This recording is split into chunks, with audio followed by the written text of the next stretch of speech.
Hey viewers, my name's Kara. I'm your host for Tuesdays on the Pagan Perspective, and this week we're talking about themed rituals.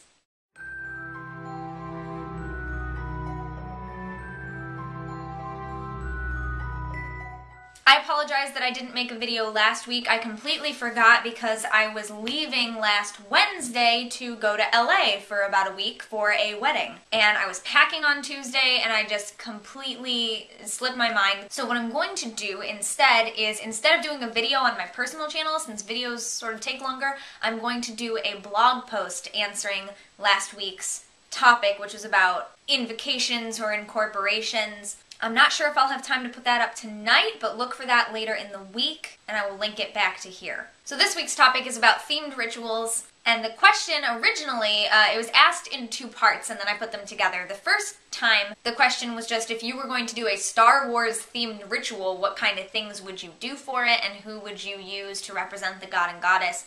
And then the secondary question was, if you were to do any themed ritual, what theme would you choose? And then what sort of things would you choose to go along with that?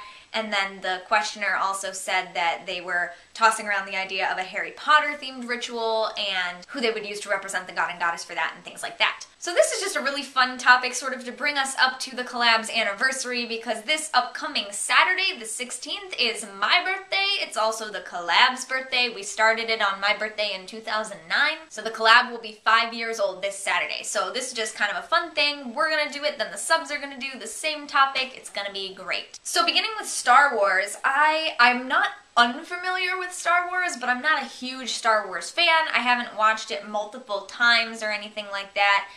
So I don't really know a whole lot about it enough to pull little specific references and stuff like that from the story or anything like that, or to be able to say who I would use to represent the god and goddess, really. Because I feel like most people who barely know about it, like me, would be like, oh, Luke Skywalker and Princess Leia. Or C-3PO would be kind of a good god representation, but also it depends on what aspect you're looking for. You might want to go with Vader, you might want to go with Obi-Wan, you might want to go, depending on what aspect you're calling on, you would want to choose a different character that fits that. Let me turn the light on real quick. There, that's probably a little better. But yeah, obviously the lightsaber thing, of course, people would use lightsabers in place of swords or daggers or wands, whichever one you think it represents best. I don't know a lot of other specific things about Star Wars. With Harry Potter, it would be similar. I would probably also think of Albus Dumbledore as a god figure, but again, it could also be a Hagrid type god figure that you're calling on, and I think I would actually like to use a Luna Lovegood type goddess figure,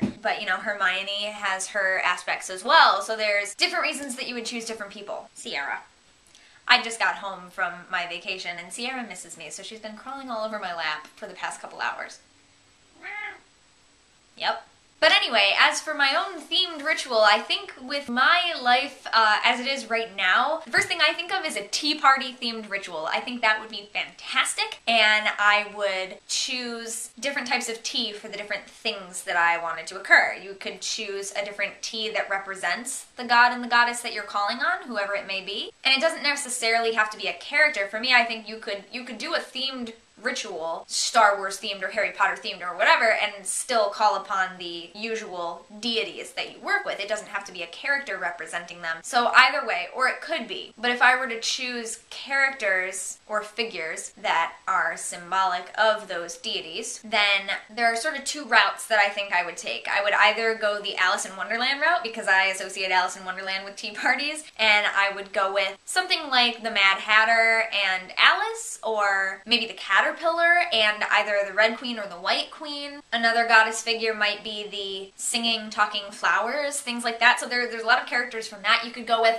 Or the other route that I would take with a tea-themed ritual for finding god and goddess figures would be to think of some famous characters who enjoy tea, such as Sherlock Holmes, Spock. I'm trying to think of a female character that I know that's like well known for enjoying tea. I can't think of one off the top of my head. Do you guys know anyone? Yeah, so that's the other thing I would think is like just people who are known for their tea associations. So I would choose a different tea that has the aspects of those things as well, because there's all different types of tea and there's different qualities to them, different flavors. There's so many things to choose, And then I think I would also, you could choose a different tea, and you could use the leaf as well. You could use the leaf as an incense. You could use it as the offering. You could use it to represent all 4 elements, you know, just to have it there to represent it, or burn it as incense, or whatever the case may be. There are some really earthy teas. I know a really good one I would use for earth. It's a wet chai, which means that it's a dried loose leaf blend, and then honey is added to the mixture afterwards, so the loose leaf is actually wet.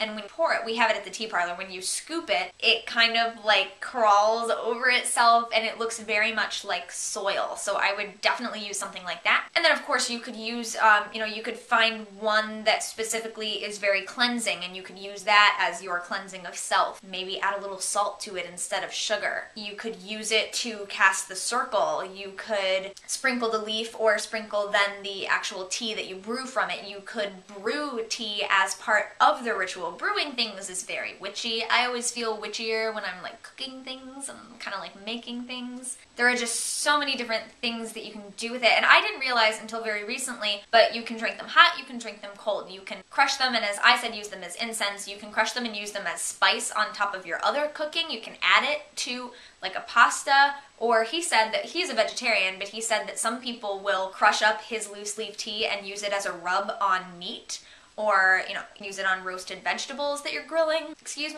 anything like that. There are so many different ways that you can use tea, so I think something like that would be really fun to do a ritual based around. And I have done a blog post before, I'm pretty sure, about a food-themed ritual where everything on the altar, every representation that you use is some kind of food. And then after the ritual, eat it or offer it, you know, whatever is appropriate for that thing.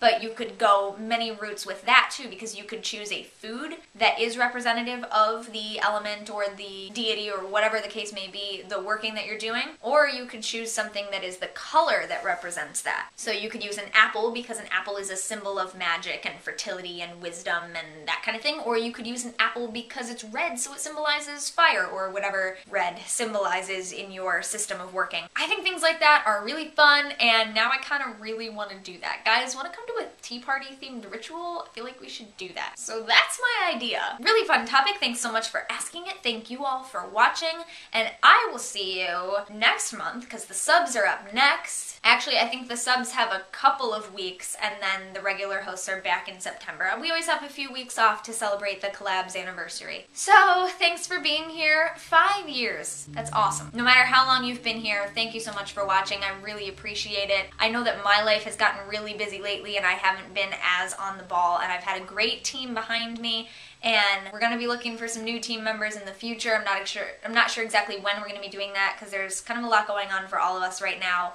But continue to be patient and wonderful contributors the way that you have been, and it's really wonderful. Thank you so much for being a part of it. So I'll see you in September. Don't forget to be awesome, blessed be, and goodbye.